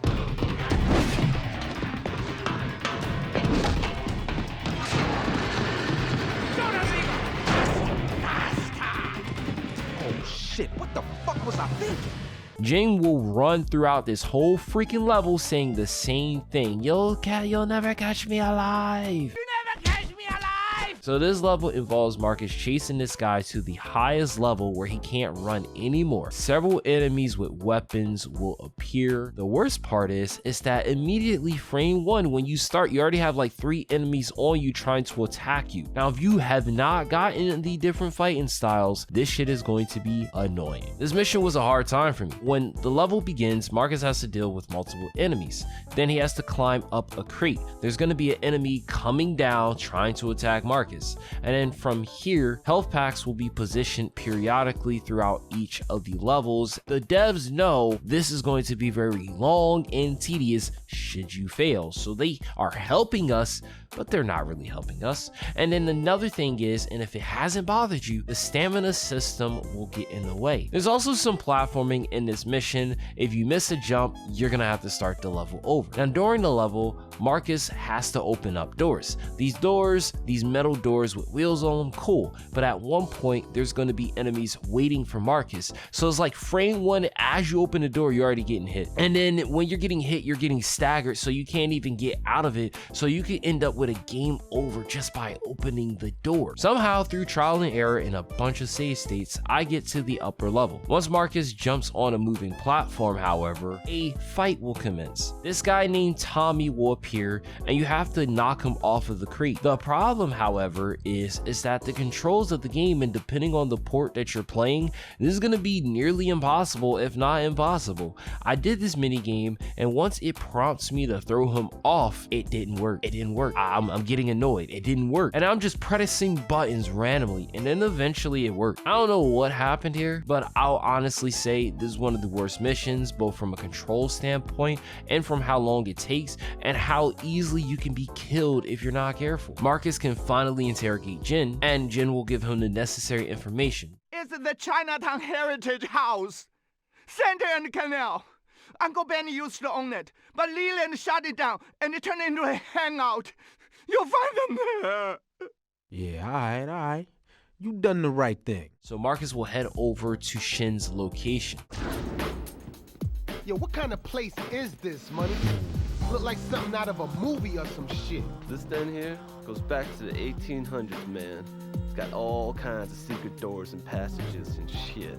Man, you gotta be shitting me, right? No shit. Dumb Uncle Benny was gonna open it to the public for free. Fuck that. Private enterprise where it's at, right? I'll buy that. Let's get that to popping off. Alright, now, gamble and relax, man. Nothing to worry about here. I got the whole city on the take. Everybody on the fucking floor! Hands where I can see them, now! Yo, I thought you said this spot was legit, homie. What the fuck going on here? You stay out of this. I'm here for Shin. Hey, man. Yo, your bullshit career is over, Shin. Sweatshops and all. You got one chance, though. Who's your contact at the department? What the fuck you talking about? Yo, who's the fucking mole, piece of shit? Get lost, bitch, or he's dead. The fuck off me, man.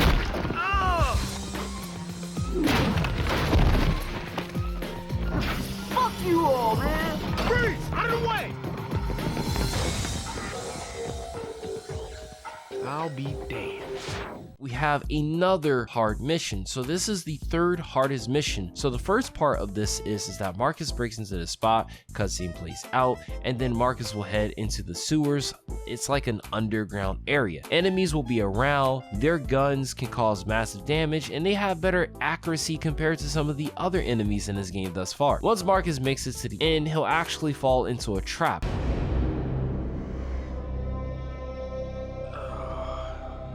Yeah, say hi to Uncle Benny, motherfucker.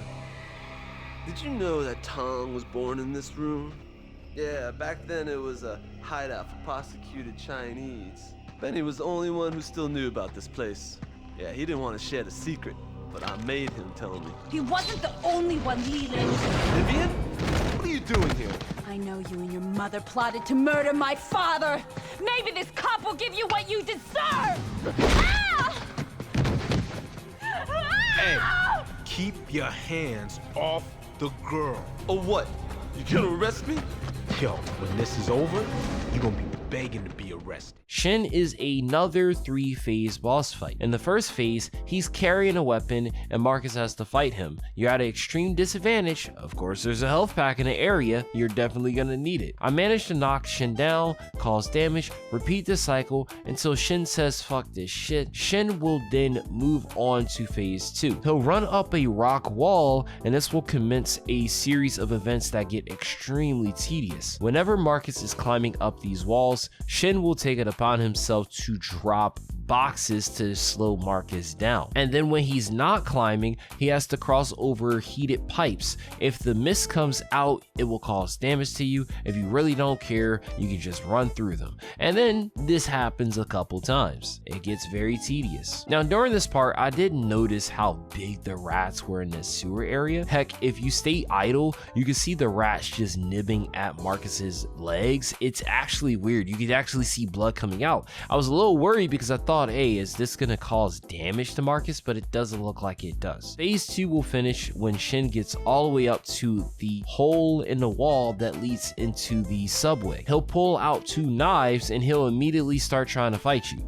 So Marcus pretty much has to fight him at another disadvantage, and in this particular one, I found it actually kind of hard. I don't think you could knock him down and cause damage in the same way that you could before. Luckily, there are trains that drive by occasionally that you can use to reduce Shin's health, but even so, this fight takes a while. Like, these guys are a meat shield. It's insane. And this is one of the most annoying boss fights in this game. Him and Lionel takes the cake as the most annoying, and Vincent and Magdalena should have took more skill. Vincent was the easiest boss fight. The Magdalena in the boat was the second easiest. I'm gonna say I still think Lionel was the hardest one out of the two because he just caused more damage than Shin when it came to the fights. Eventually, by a miracle, I somehow beat Shin, and Marcus learns the final piece of information that he needs to expose who the mole is.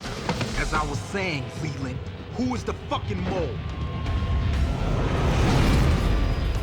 Bullshit! The LFA sold me out! After all I did for him, I just paid that son of a bitch another payment today. You wanna know where? Locker 125 at Grand Central Station. Now give me that fucking phone call! I knew it was him! Now, I got the evidence! So now Marcus is going to make his way over to the Grand Central Station to confront who is El Jefe. Here's some information that you need to know in regards to the ending. There are actually two endings that can occur based upon your karma system. Now, up until this point, if you've just been playing the story, you likely have good karma and you won't have to worry. But if you also been doing crimes and other things of that nature, you likely might have it in the middle. If you want to see the good ending, then just keep your karma in good standing and proceed. But if you want to see the bad ending, then get it lowered and then go to the station to proceed to the final events. Marcus will head to locker 125 with Whiting, and it's just so funny how Whiting's just casually smoking.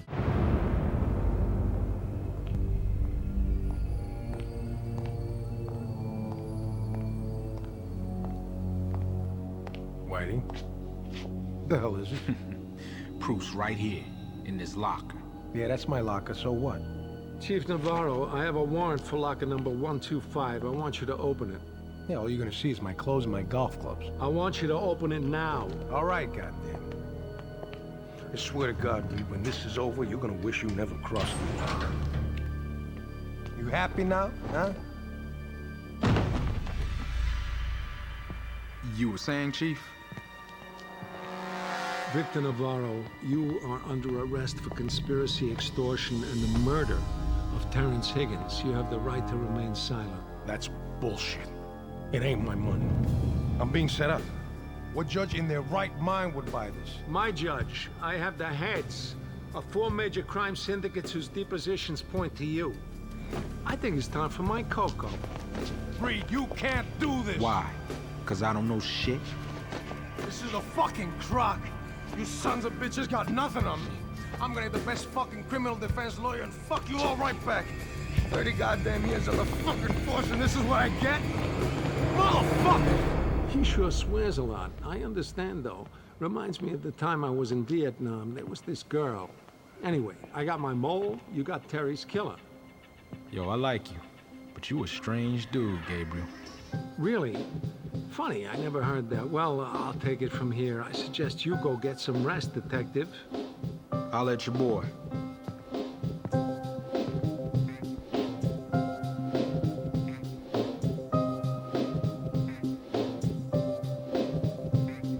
So satisfying to see this man get arrested, as he's the mole, but it's too convenient.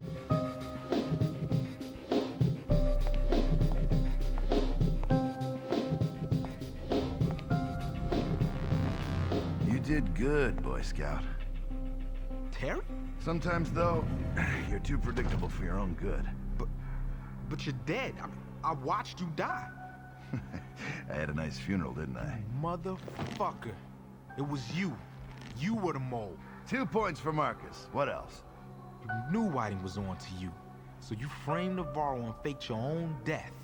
Keep going, kid. You're in the bonus round now. With the gangs locked up, you ain't got nobody coming for their money. Bingo! Time to enjoy the spoils, baby. Sure beats the department pension. I'm sure you can appreciate that. Is that why you're here? You looking for a gold star?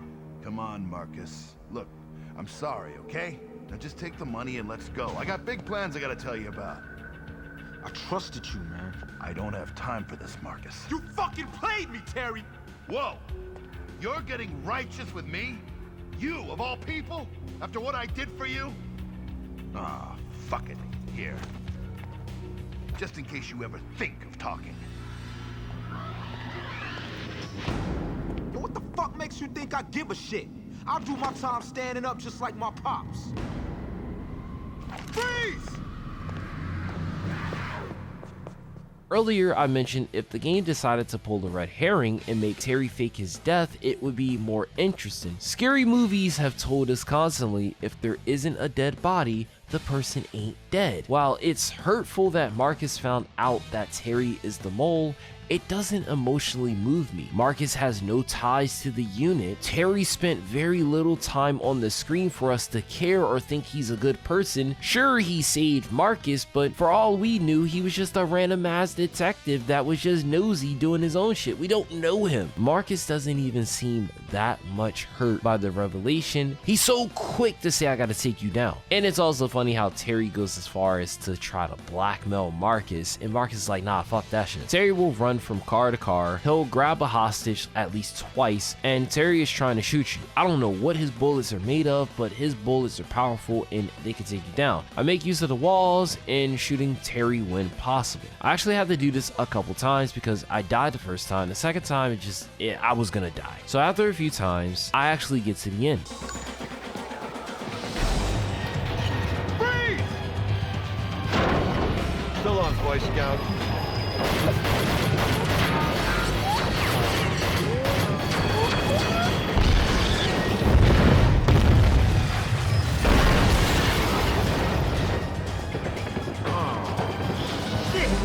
The final mission, the final mission of the story has Marcus running away from death, Crash Bandicoot style.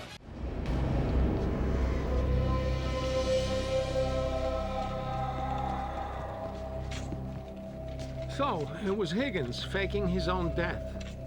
We had a word for people like that back at the company, but I don't remember now, so I'll just say bastard. Well, it's good news for Vic. Motherfucker was innocent. I can't believe I got played. Listen to me. What matters is you got your man. I always said you'd make a hell of a detective. Pal, Lieutenant, I'd say the kid deserves a promotion, wouldn't you agree? I got a better idea, Whitey. How about you get my pops another hearing with the DA? Now that you mention it, there may be something I can do. Pull a few strings, if you will.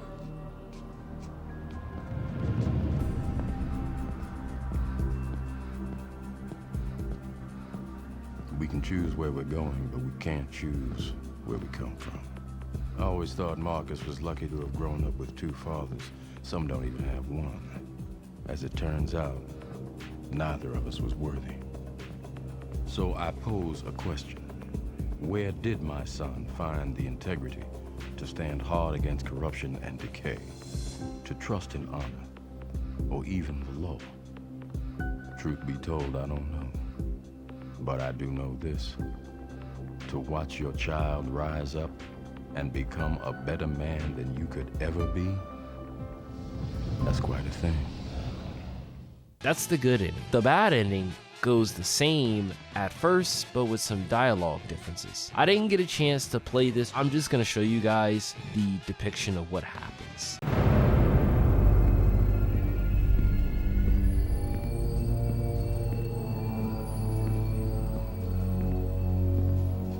Whitey, what the hell is this? Proof's right here, in this locker. Yeah, that's my locker, so what? Chief Navarro, I have a warrant for locker number 125. I want you to open it. Yeah, all you're gonna see is my clothes and my golf clubs. I want you to open it now. All right, goddammit. I swear to God, Reed, when this is over, you're gonna wish you would never cross me. You happy now, huh? You were saying, Chief? Victor Navarro, you are under arrest for conspiracy, extortion, and the murder of Terrence Higgins. You have the right to remain silent. That's bullshit. It ain't my money. I'm being set up. What judge in their right mind would buy this? My judge, I have the heads of 4 major crime syndicates whose depositions point to you. I think it's time for my Coco. You can't do the street. Hey, Navarro, make sure you don't drop soap. I'm not going to jail. I'm the goddamn police. Calm down, Chief. Just let him go. Oh, God. You see what you made me do? Drop the gun, Navarro.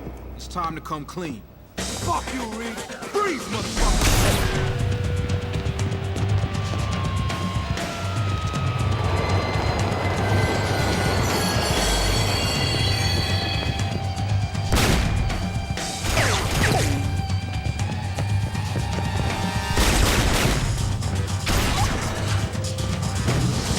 My thoughts are, why would a not guilty man shoot another officer? Marcus chases Victor in the same manner onto the train. It's interesting to note Victor won't take any hostages and he just simply shoots at Marcus. Marcus will reach Victor and they'll get into a fight.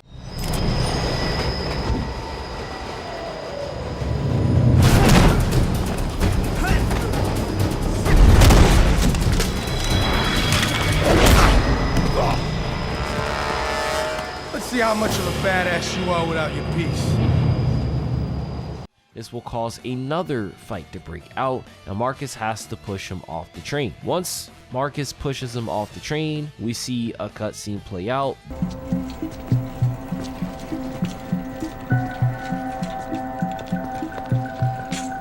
Navarro's been on the force for 30 years. I mean, he was an asshole, but this, I can't even begin to make sense of it. Navarro got what he deserved. I'm glad I trusted my gut on this one. I bet Terry would be very proud of you. Yeah, I guess he would be. Why don't you go home, Marcus? Get some rest. You need it. I may be a while, Lieutenant.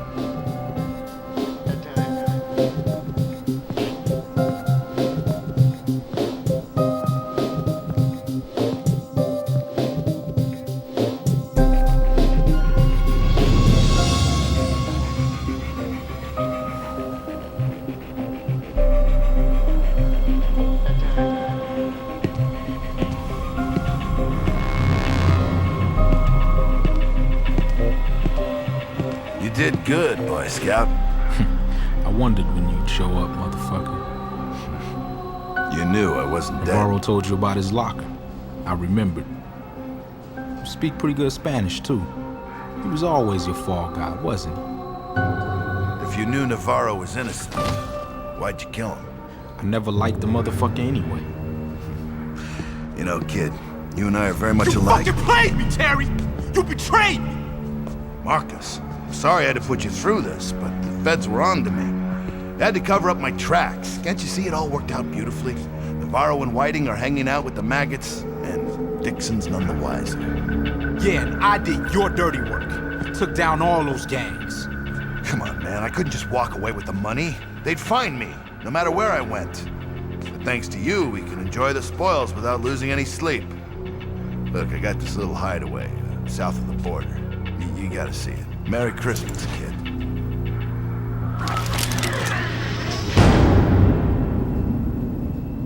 Fuck Christmas. After all I did for you, for your old man! Motherfuckers with no loyalty don't deserve to live.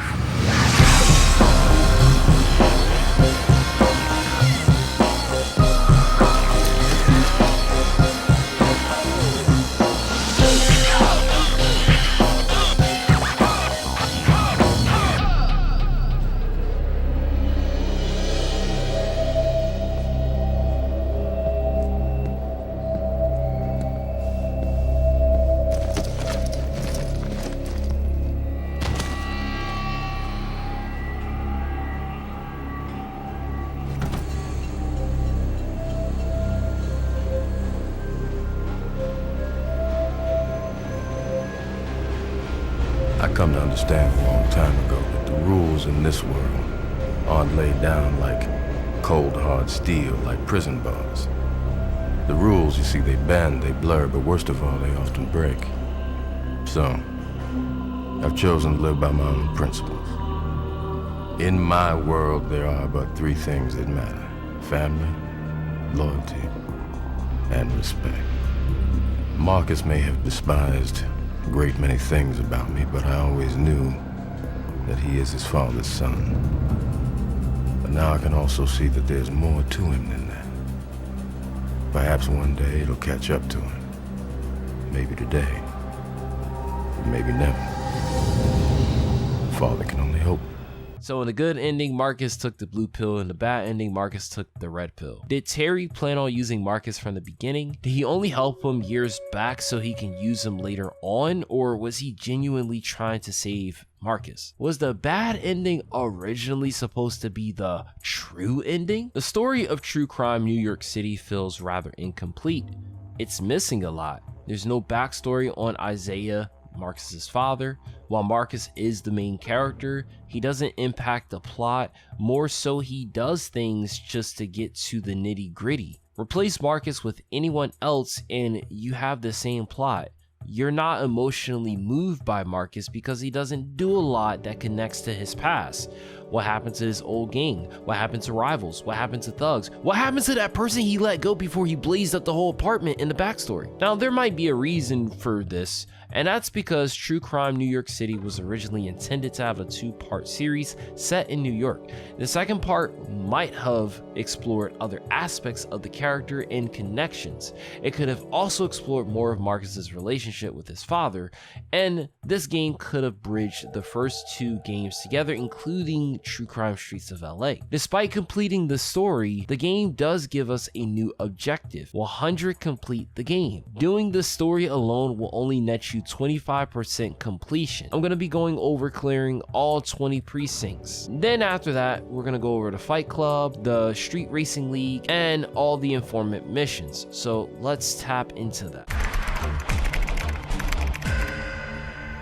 First side quest we have is the precinct crimes. I cleaned all 20 precincts before I did the final mission, but it proved to be the most time-consuming activity in this game. I spent several hours completing crimes, and after a while it got repetitive. I theorized the devs either wanted people to wait until the absolute end to do this, or rather periodically throughout the game, you take your time, you clear a precinct, go back to the plot, clear a precinct, go back to the plot. I think that philosophy makes more sense, but even still, chances are you probably just waited until the ending or got it done right then and there. Now, there are some cases in which the precinct cannot get cleaned until certain things are done. And when I say cases, I'm referring to the crime cases. So Dixon sometimes will call Marcus and give details pertaining to the crimes and things happen in the area. If Dixon wants Marcus to bring suspects in when an associated crime to what she just were talking about comes up,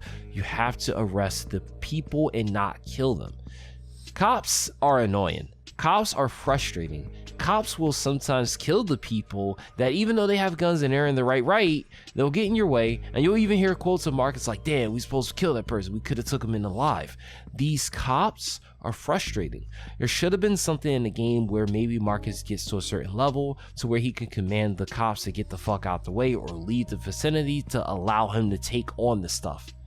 Because, heck, if you accidentally kill somebody or you just do something, they become obstacles. They're like zombies. They're like KGB agents waiting to attack you. If you do something to trigger them, they'll go on the attack.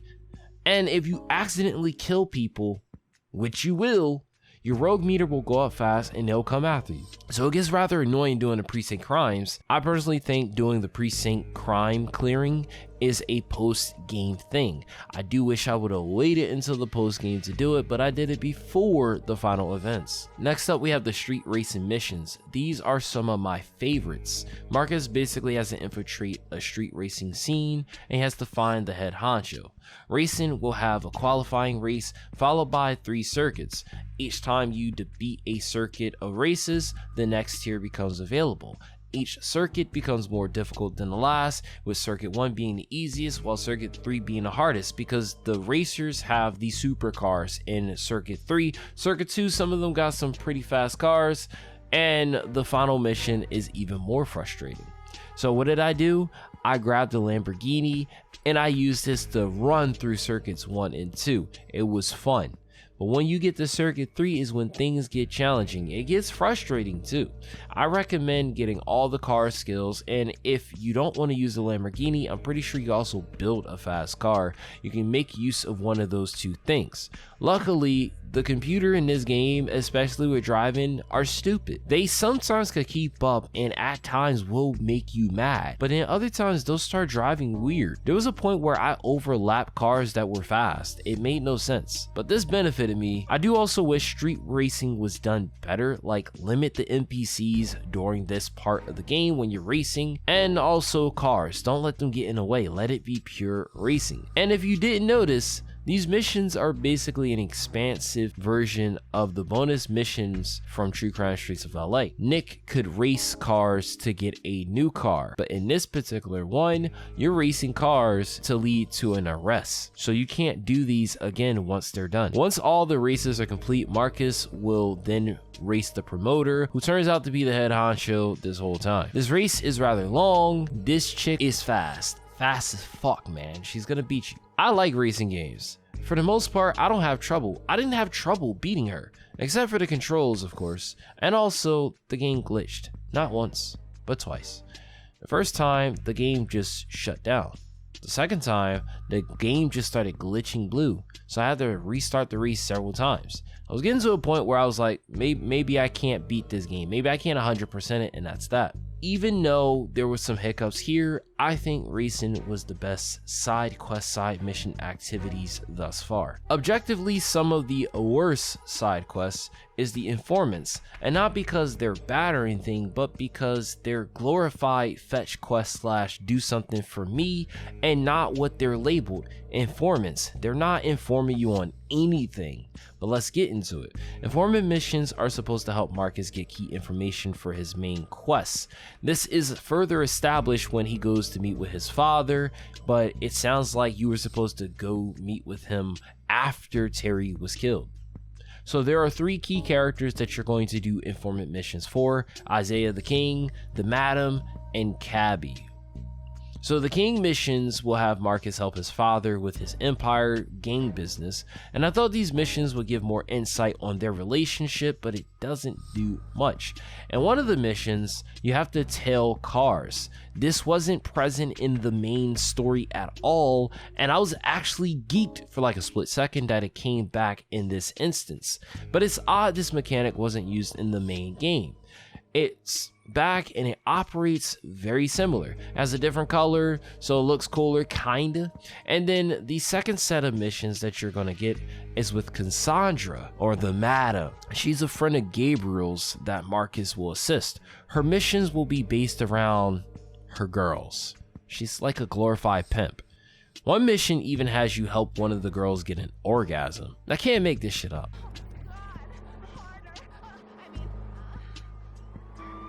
Man, they fucked up your way.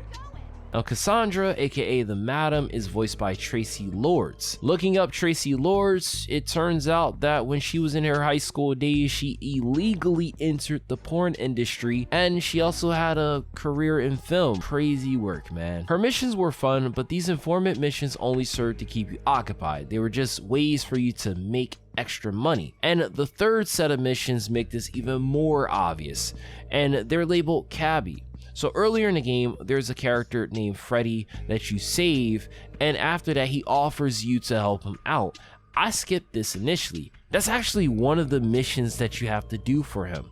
So you'll eventually have to do that at some point. But one of the missions, for instance, has you finding Freddy's wife. He has one of many. Another mission brings back the getaway missions. So something that's also been kind of missing from this game is you get in a car and you have to drive away from other people while their guns blazing at you. And in the first game, when you're getting tailed, you could just go off-road and it would confuse the AI and they would never come out. And this game, I went to a park, I went to all this stuff, they were still chasing after me. I was getting mad. I was like, oh shit, this should have been more like, this should have been in the first game, but whatever, right? And then this should have been present a lot more. So Freddy has Marcus pick up his wives and take him to a healer. but they got the runs. They got a shit. And then the last of his missions basically has Marcus become a taxi driver for a bit. And overall, I think the informant missions don't provide Marcus with any necessary information, and they serve to just waste time. If you need extra money, if you want to take a break from the plot, they're there. But I don't like that they were labeled informant missions. And then we have the second to last final side quest missions, the fighting club arenas. So Marcus will have to enter the fighting league in order to arrest the promoter, but he can't get close to the promoter until he can get into the league. So the first mission has Marcus go to a bar and instigate a fight. Eventually, he'll get contacted by the promoter, and the promoter will tell him of 3 arenas. Fight arenas will consist of 3 rounds. Circuit 1 consists of 3 rounds with 1 person each. Circuit 2 consists of 3 rounds with 2 people each. And Circuit 3 consists of 3 rounds, 3 people each. So the difficulty is in the number of enemies that you have to fight as you get to the higher circuit. Each of these fight arenas also have environment hazards that Marcus can use to his advantage. This can aid in some of these fights, but what really helped in these fights was acquiring the other fighting styles. I did do this later on in my precinct side quest stuff, but I acquired all the different fighting styles that I could use, and this greatly helped out at this point. If I was just using the brawl fighting style, I would have gotten irritated. And it's also apparent that some fighting styles are just freaking cracked. I felt that karate was useful, Muay Thai was useful at times, but some of the other ones like Wushu or Taekwondo felt kind of limited or very slow. So fortunately, I didn't lose any of the fights, but they were difficult. Now, at some point, the promoter Shane will initially be excited for Marcus, but over time, he'll just start telling Marcus, throw the fight, throw the fight, throw the fight. Then after you finish the 3rd circuit final arena, he'll have it with Marcus and he'll tell him like, you're gonna fight me and you got to go meet him, you got to fight him. Now you're thinking that he's going to pull up with like 4 different people to increase the difficulty. No, he just pulls out with a hammer and you can disarm him rather easily and you can beat him. Now, I say this again, strongly advise that when you're doing this side quest to get the fighting styles so that you don't have difficulty. You can still likely do this with just the one fighting style, but it's just going to be frustrating. I think the fighting arena and the racing are some of the best content this game has. The only problem is that they're not available after being completed. And another problem is that they could have used prior enemies, bosses, to be the ones to fight in this part of the game.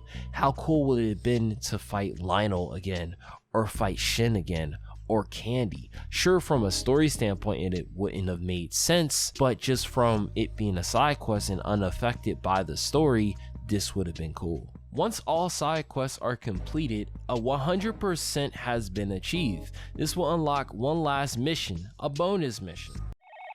Hello? Yo, this is fucked up, yo. This is real fucked up, man. I'm stuck on this island with all these motherfuckers, and the only way out of this bitch is from the north side, man. I'm on the southern tip of this bitch, and I gotta fight all the way north. Let's do it. You get a celebrity to play with. So in the first game, you got Snoop Dogg. In this game, you get Redman. One of the annoyances in Streets of LA was that Snoop Dogg's game mode didn't really give him anything special. Redman, however, has a actual mission. He has to escape New York City and get back to Jersey. But here's the caveat.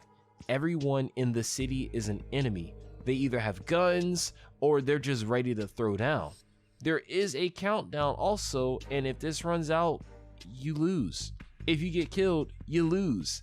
My initial attempts, I failed, but I realized at some point that I can grab the guns and the blue indicators and health packs and use this to aid me into getting to the exit. Now, I could have taken the time to explore the city fully to see like what else lies there, because my one complaint with this, despite this being cool, was why didn't they utilize past enemies or special enemy types during this part of the game? This mission, despite having all that cool stuff to help you, is still stressful. Even though you have health packs and extra guns and stuff, you're gonna end up feeling like shit I might lose, because that's how I felt. At one point, I thought I was going to lose. I was losing a bunch of health despite being able to take down enemies, and then I got lucky.